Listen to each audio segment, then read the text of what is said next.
E a gente quer começar falando de uma entrevista que foi talvez a principal entrevista realizada nesta quarta-feira, dia 23 de março, ontem, pela Renata Agostini.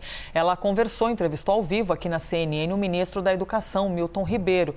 Por qual motivo? Depois das denúncias em relação à existência, são hipóteses, são denúncias, né? Serão investigadas e mais para frente as partes vão se defender e dar o seu ponto de vista. Denúncia da existência de intermediadores no Ministério da Educação, ou seja, pessoas que não trabalham exatamente para o Ministério da Educação, que não prestam serviço, não ganham formalmente para isso, mas que estariam realizando algumas tratativas que seriam intermediadores entre, por exemplo, Ministério da Saúde e prefeituras.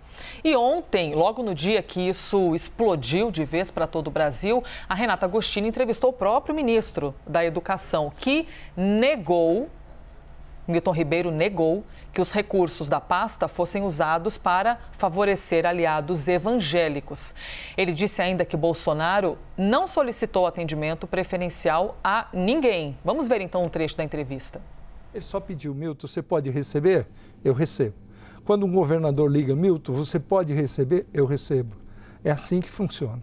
Ele não pediu, inclusive, eu disse isso de uma maneira muito clara, que em nenhum momento o presidente pediu um tratamento especial, atende eles. Não pediu para atender, pediu para receber. Isso é outra coisa. Vamos a mais desdobramentos. Ribeiro ainda afirmou que o presidente não viu nada demais no áudio e que conta com a confiança de Bolsonaro para continuar no Ministério da Educação. Depois do áudio, o presidente me ligou numa das viagens e falou: Milton, eu não vejo assim nada demais no que você falou no áudio e que eu estava até o momento gozando da confiança dele. Isso ele me falou. Isso foi quando, ministro? Foi agora há 3 dias, logo depois que publicaram o áudio. O senhor e o presidente? Eu não procurei.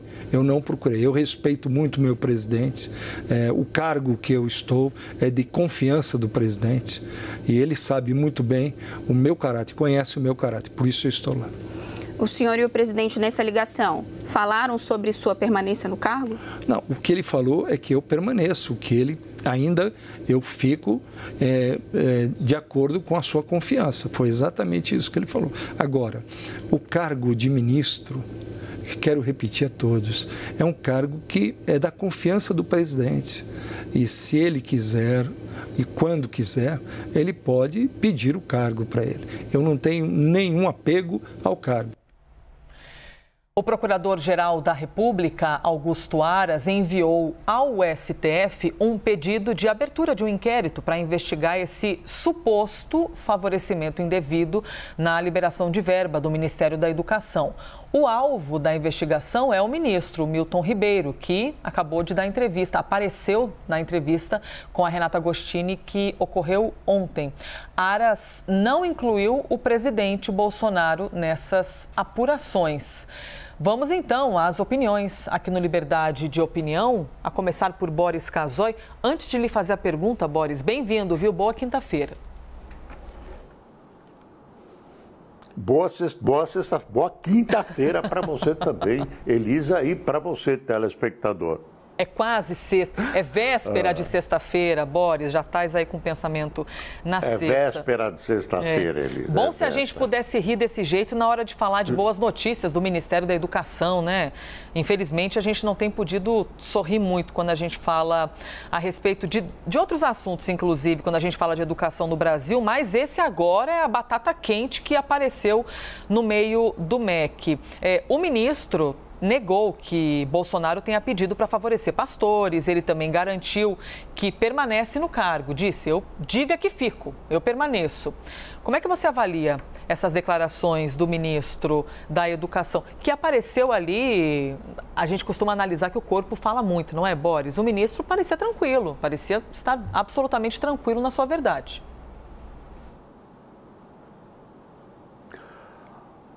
A dissimulação é competência de muita gente, mas eu não quero entrar em psicologia, em linguagem corporal, eu quero entrar na realidade da política.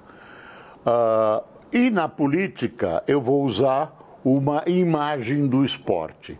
No noticiário esportivo, quando o técnico de futebol está ameaçado, o técnico de um time, surge um diretor ou o próprio técnico dizendo, olha, a diretoria garante que fulano de tal técnico está estável no cargo. Não pensamos em trocá-lo. Uma semana depois ele está trocado. Isso é tido como sinal que vão trocá-lo. A permanência ou não do ministro está condicionada ao resultado político dessa história. Se essa história começar a afetar, como está afetando, um setor importante nas aspirações eleitorais do presidente, que é a bancada evangélica, pode ter certeza que o ministro vai sair do cargo, virar outro pastor, virar outro ministro, e aí o presidente estará preservando a sua candidatura. Então, o raciocínio neste momento é que Bolsonaro está de olhos postos apenas na sua sucessão. Se isso realmente não, se essa areia, tipo areia de deserto, não baixar, se as coisas se complicarem, realmente o ministro está na rua. Não tem esse negócio de que eu confio em você ou não. O ministro pode ser inocentérrimo e as coisas podem deteriorar para o lado dele.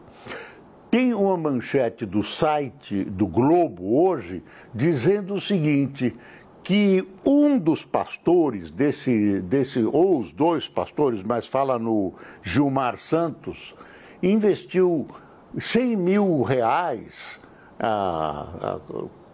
para montar uma faculdade. Tem muito dinheiro aí para montar uma faculdade e que também exigiram de um dos prefeitos que faz denúncias sobre propinas exigidas pelos pastores, ou pelo pastor, quis que o prefeito comprasse não sei quantas bíblias, imagine, propina com bíblia. Piedosos pastores, esses senhores. O ministro se defende, dizendo que ele levou a quem de direito as suspeitas dele, desde que ele recebeu denúncias anônimas. Mas o quadro é esse. O quadro é esse, Elisa. A importância dessa história, além da questão judicial, da reação popular, da revolta de determinados setores, da exploração da oposição, é se o ministro fica e não fica, e isso, eu repito, está condicionado à campanha eleitoral do presidente da República. Tudo depende da temperatura política dos próximos dias. Faça a sua aposta, Elisa. E, Boris, a gente está falando de uma pasta bastante sensível já para o presidente Jair Bolsonaro, não é? Para essa gestão de Bolsonaro, porque já tivemos Vélez, que foi o primeiro-ministro da Educação, não é? Que chegou, fez a abertura dos trabalhos no Ministério da Educação de Jair Bolsonaro, Ricardo Vélez, que foi demitido, depois Abraham Weintraub, que também tivemos ali momentos, presenciamos, né, por meio da imprensa, momentos bem sensíveis. Carlos Decotelli, não é, Boris, que apareceu, que seria ministro, que foi recebido ali com uma euforia e de repente não foi mais ministro, porque teve ali umas situações indelicadas com currículo e tudo mais. E agora Milton Ribeiro, que está no meio de um assunto bastante delicado. Está precisando de uma oração forte esse Ministério da Educação, hein, Boris? Sal grosso, Elisa, sal grosso. Para definir a atuação do governo Bolsonaro no Ministério da Educação, tem uma palavra só. Atuação, uma palavra só não, são duas. Atuação catastrófica.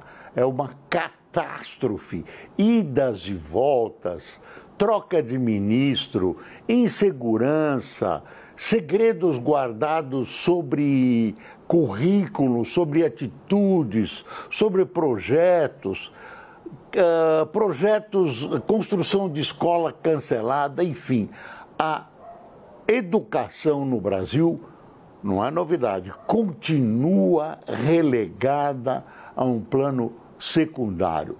Educação é, se não a coisa mais importante, das coisas mais importantes de um país que quer se desenvolver e quer ser independente. A nossa educação tem um nível baixíssimo e dói muito quando nos vemos comparados a outros países. Não dói por competição, dói porque a gente vê que a escola não tem nem a qualidade e nem os incentivos necessários para que os estudantes gostem, frequentem a escola. A educação é fator até, muita gente coloca isso em dúvida, mas de distribuição de renda. Uma pessoa melhor preparada tem condições de ter uma renda melhor que um salário mínimo num emprego. E tem condição de exercer melhor a cidadania, de ser um cidadão, de votar melhor, de votar mais conscientemente. Não tem país que progrediu sem educação. O Japão, a Alemanha foram arrasados na guerra, se reergueram e tinham um patrimônio. A educação, o conhecimento, a tecnologia que a educação propicia. Isso que o Brasil precisa. Educação, educação, educação. Elisa. Obrigada, Boris.